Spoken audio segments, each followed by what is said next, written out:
नमस्कार मंडळी, आज आपण बनवणार आहोत एक झणझणीत आणि चविष्ट अशी मशरूम चिली रेसिपी।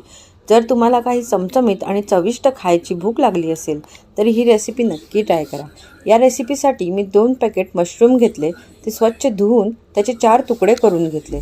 त्यानंतर एका भांड्यात 1 कप कॉर्नफ्लॉवर व 1 कप मैदा घेतला। त्यात अद्रक लसूण पेस्ट, लाल तिखट, हळद, मीठ टाकले। नंतर थोडे थोडे पाणी घालून त्याचे घट्टसर मिश्रण तयार करून घेतले। कापलेले मशरूम त्यात घालून तेलात भजीसारखे तळून घेतले। मशरूम क्रिस्पी होईपर्यंत तळायचे आणि नंतर एका प्लेटमध्ये काढून घ्यायचे। नंतर एक पातेले गॅसवर गरम होण्यासाठी ठेवले व ते पातेले गरम झाल्यानंतर 2 टेबलस्पून तेल घातले। त्यात 3 टेबलस्पून चिली सॉस आणि 2 टेबलस्पून सोया सॉस घातले। अर्धा ते 1 मिनिट ते शिजवून घेतले व त्यात तळलेले मशरूमचे तुकडे घालून एकजीव करून घेतले। त्यानंतर त्यात 2 टेबलस्पून टोमॅटो सॉस घालायचा व पुन्हा एकदा मिक्स करून घ्यायचा। यावर थोडी कोथिंबीर चिरून टाकायची। तर मंडळी, अशी तयार झाली आपली मशरूम चिली रेसिपी। हो, आणि रेसिपी आवडल्यास लाईक करा, शेअर करा आणि सबस्क्राईब करायला विसरू नका। भेटूया पुढच्या रेसिपीत।